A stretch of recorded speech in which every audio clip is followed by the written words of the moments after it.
Meurtre à Muldersdrift, chronique du crime ordinaire en Afrique du Sud.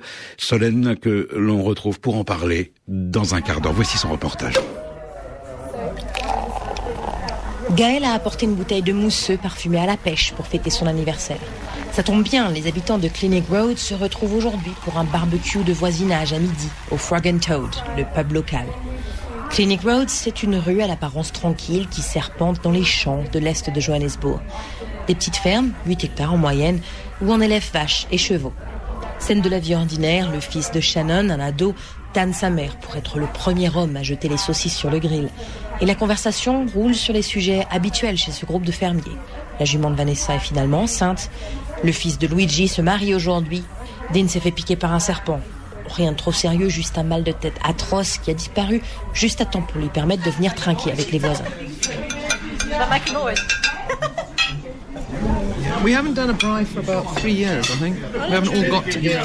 On n'a pas fait de barbecue tous ensemble depuis au moins 3 ans, je crois.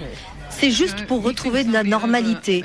Tu sais, quand on fait connaissance au-dessus d'un cadavre, c'est pas comme ça qu'on devient tous bons voisins, tu vois ce que je veux dire. Oh là là, c'est terrible ce que je dis là, mais c'est vrai. Car la nuit Clinic Road devient la rue de la mort, comme l'ont surnommé ses habitants. Chaque semaine, ou presque, il y a une agression, un vol à main armée, un cambriolage. Des violences qui ont coûté la vie à 3 personnes en 6 mois, dont une jeune fille de 13 ans. Tout cela sur une rue où l'on ne compte que 27 propriétés. Chacun a son histoire, ses cicatrices, ses blessures de guerre.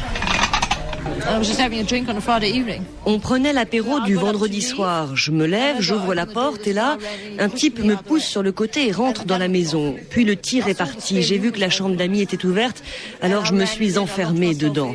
Les types, ils ont volé des choses toutes bêtes. 2 ordinateurs portables, 2 téléphones et un iPad. Quand je suis ressortie, Anne était étendue par terre. Puis mon mari, Dean, entre dans la pièce et il s'écroule. On lui avait tiré dessus aussi, dans les fesses, et la balle s'était logée dans sa hanche. Donc la balle y est toujours. Oui, et celle d'Anne aussi. Elle s'était coincée dans sa colonne vertébrale. Elle a été paralysée pendant 4 jours. Mais maintenant, ça va. Elle peut marcher. Depuis, Dean a dû se faire installer une poche de colostomie, mais il devrait l'enlever dans quelques semaines, donc ça ira mieux.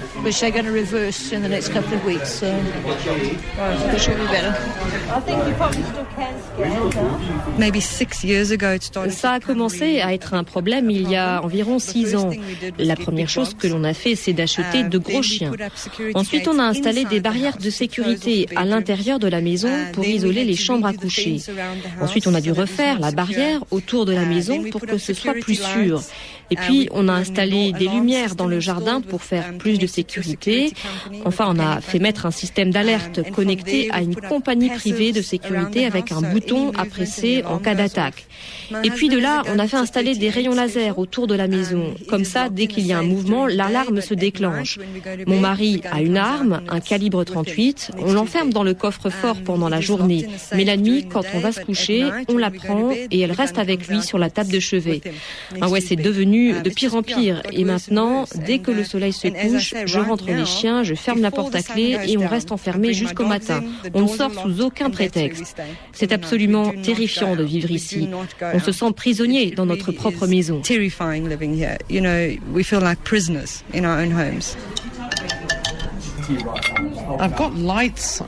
J'ai des lumières de sécurité, j'ai de gros chiens, les miens te boufferaient, ceux-là sont sympas. Tu as beau avoir tout ça, à un moment ou un autre, il faudra bien que tu sortes de ta voiture pour pénétrer dans la zone sécurisée. Si tu as un flingue sur la tempe, tu les fais rentrer chez toi, c'est un fait. Si tu fais un mouvement pour alerter ta compagnie de sécurité, ils te tuent. Tu es baisé, tu comprends comment ça marche? S'ils arrivent, ils arrivent. Ils peuvent démonter le toit d'une maison pour rentrer, s'ils arrivent, ils arrivent. Mais pourquoi, se demandent les habitants de Clinic Road? Pourquoi tant d'attaques? Pourquoi tant de violence? Les fermiers ici ne sont pas riches, pas vraiment. De petites maisons confortables, mais sans chichi, des camionnettes qui ont vu passer trop d'années, des gens au plaisir simple qui trinquent à la bière et apportent leurs saucisses à griller dans les sacs en plastique du supermarché du coin. D'ailleurs, s'ils restent ici, dans leur maison forteresse, c'est parce qu'à cause du crime, personne ne voudra racheter leur ferme. Et rares sont ceux qui peuvent se permettre financièrement de faire leurs valises et se reconstruire une vie ailleurs. Oui, la criminalité est endémique en Afrique du Sud. Mais les niveaux de violence qu'a connu leur ville, Mulder's Drift, ces derniers mois, sont extraordinaires. Avant, ils rentraient dans la maison et disaient « Chut, assis !»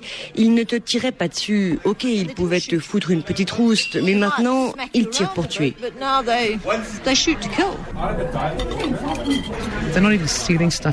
Ils ne volent presque rien et ils tirent. Et c'est tout. C'est comme une guerre. C'est du terrorisme. Lundi dernier, ils ont suivi un taxi, lui ont tiré dessus, tué le mec et ils ont rien volé. Et sur le chemin du retour, ils ont abattu une dame noire qui marchait le long de la route. Ils n'ont pas dévalisé, rien. Ils ont juste tiré et ils ont continué leur bonhomme de chemin. Ce n'est pas un problème racial. On ne sait pas ce que c'est. Parce que si c'était un problème économique, ils attendraient que vous soyez sortis de votre maison pour vous dévaliser, non? Alors, s'ils attendent que vous rentriez chez vous, ça veut dire que c'est de l'intimidation.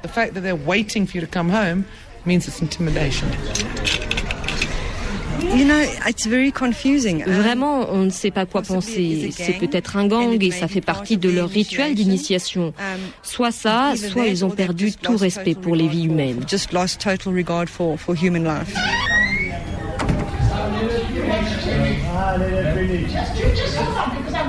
La criminalité à Mulder's Drift a atteint de tels niveaux que le commissaire de police de la région de Gauteng, l'un des plus hauts gradés du pays, s'est déplacé pour venir écouter les complaintes de la population.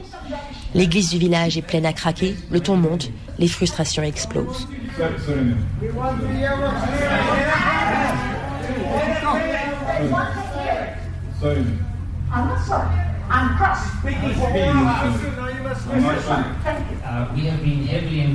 On a dû investir énormément dans notre sécurité privée parce que nos employés disent qu'ils ne peuvent pas faire confiance à la police.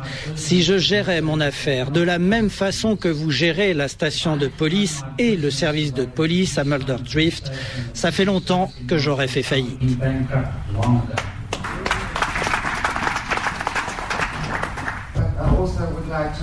Je voudrais savoir s'il ne serait pas possible d'aller dans les camps de squatteurs, vérifier l'identité de tout le monde à Mulder's Drift. Et parmi ceux qui ne sont pas d'ici, se débarrasser des criminels. L'un des tueurs qui a assassiné mon père a été jugé non coupable. Il s'appelle Vincent Dlamini. On a une vidéo de lui et il se présente lui-même comme un tueur à gages. Merci. Mulder's Drift, c'est 200 km² et 3 voitures de police.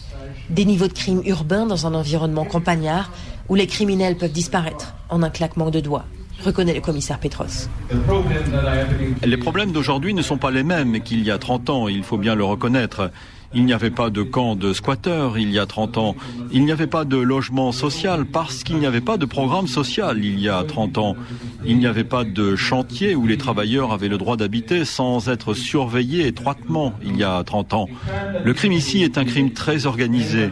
Mais on ne peut pas attraper les criminels qui fuient via l'autoroute après leur crime parce que l'ennemi vit parmi nous. Il y a 30 ans, personne ne fermait sa porte à clé à Mulder's Drift. Il y a 30 ans, l'Afrique du Sud était un État policier. Les Blancs vivaient dans l'opulence et la sécurité. Les pauvres, les Noirs, vivaient parqués dans des zones de non-droit. Aujourd'hui, les barrières légales sont tombées, mais le pays reste divisé entre ces deux mondes.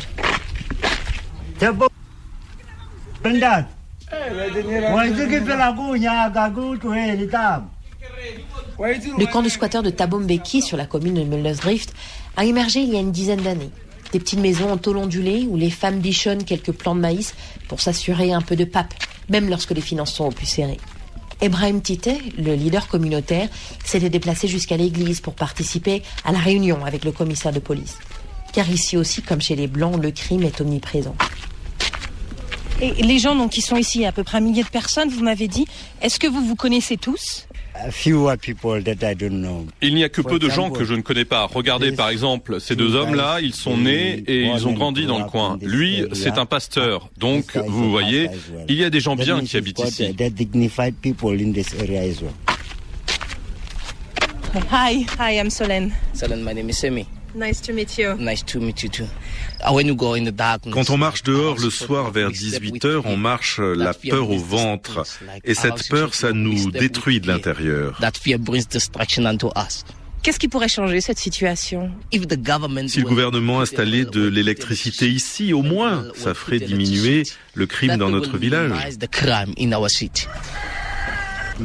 Violence et crimes touchent beaucoup plus les Noirs que les Blancs en Afrique du Sud. Mais près de 20 ans après l'élection de Nelson Mandela, même des membres de l'ANC, comme Ibrahim et son ami Thulani Molofe, qui a punaisé au mur de sa maison un t-shirt à l'effigie du président Jacob Zuma, estiment que les Noirs restent négligés dans le pays. Dans les derniers mois, il y a eu plein de voyous qui venaient de l'extérieur pour faire des braquages ici. On a essayé d'appeler la police pendant 2h30. Ils ne sont jamais venus. Mais en décembre, des gens, des Blancs, ont été tués. La police a mis à peine 10 minutes pour répondre. Vous voyez bien, il y a une différence. On n'est vraiment pas content. Et qu'est-ce que vous pensez des autres habitants de la communauté blanche, en fait? C'est dur parce qu'on ne communique jamais. On ne peut pas aller rendre visite aux Blancs parce qu'ils sont enfermés derrière leur clôture électrique. Et eux non plus, ils ne viennent jamais chez nous. Or, c'est si on pouvait se rencontrer, faire du sport ensemble, c'est là qu'on apprendrait à se connaître. Et la criminalité diminuerait un peu.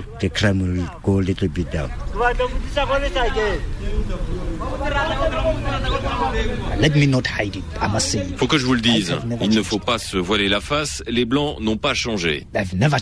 Ils n'ont pas changé. Ils vivent toujours de la même façon. Les vieilles insultes, on les entend toujours. Ils ne font pas de cas de nous, ces gens-là. Je suis désolé de le dire, mais il faut bien le dire. On ne compte pas pour eux. Ils nous prennent pour des moins que rien parce qu'on vit dans des taudis. Mais je vais vous dire, j'ai beau vivre dans un taudis, mon âme, ce n'est pas un taudis.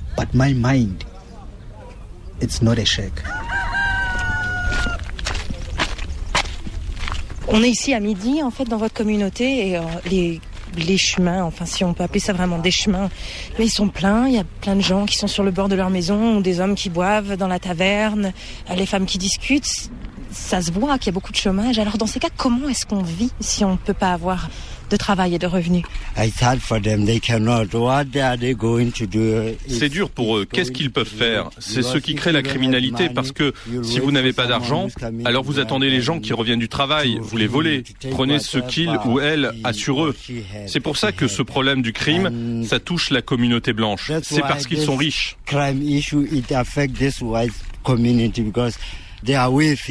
Alors, est-ce que vous voulez dire que vous pensez qu'il y a des criminels ici, dans votre communauté, que vous connaissez, vos voisins? Yes, let me agree with that one. Oui, je vous l'accorde, il y en a. C'est parce qu'ils ne travaillent pas. Et notre problème, c'est que les entreprises ici, elles n'emploient pas les bonnes personnes. Elles emploient ceux qui n'ont pas de papier en règle, des étrangers sans permis de travail. Alors ceux d'entre nous qui devraient pouvoir travailler, ils se retrouvent au chômage. Et la plupart des chômeurs, ce sont les jeunes. C'est vrai qu'on peut comprendre dans un sens que les gens, ils ont besoin de s'en sortir, ils ont besoin de gagner de l'argent. Et en même temps, si vous en connaissez qui vous sont des criminels, qu'est-ce que vous pouvez faire en tant que chef communautaire? Si quelqu'un est mauvais, qu'il commet des crimes, normalement je prends sur moi et je lui parle pour essayer de le faire renoncer à ces choses. Si tu continues, je lui dis, on va finir par t'amener à la police et te faire enfermer. Est-ce que ça s'est déjà passé ici? Yes, I did that. Oui, je l'ai déjà fait. C'était pour m'assurer que ma communauté soit en sécurité. I keep my community safe. Et c'était qui cette personne que vous avez donc dénoncée à la police et amenée à la police? Je ne peux pas vous dire son nom parce que si je le fais, ça va causer des problèmes et je pourrais me faire tuer. C'est pour ça que je vous disais que c'est très difficile de travailler avec des gens en qui on ne peut pas avoir confiance, comme la police de Mulder's Drift.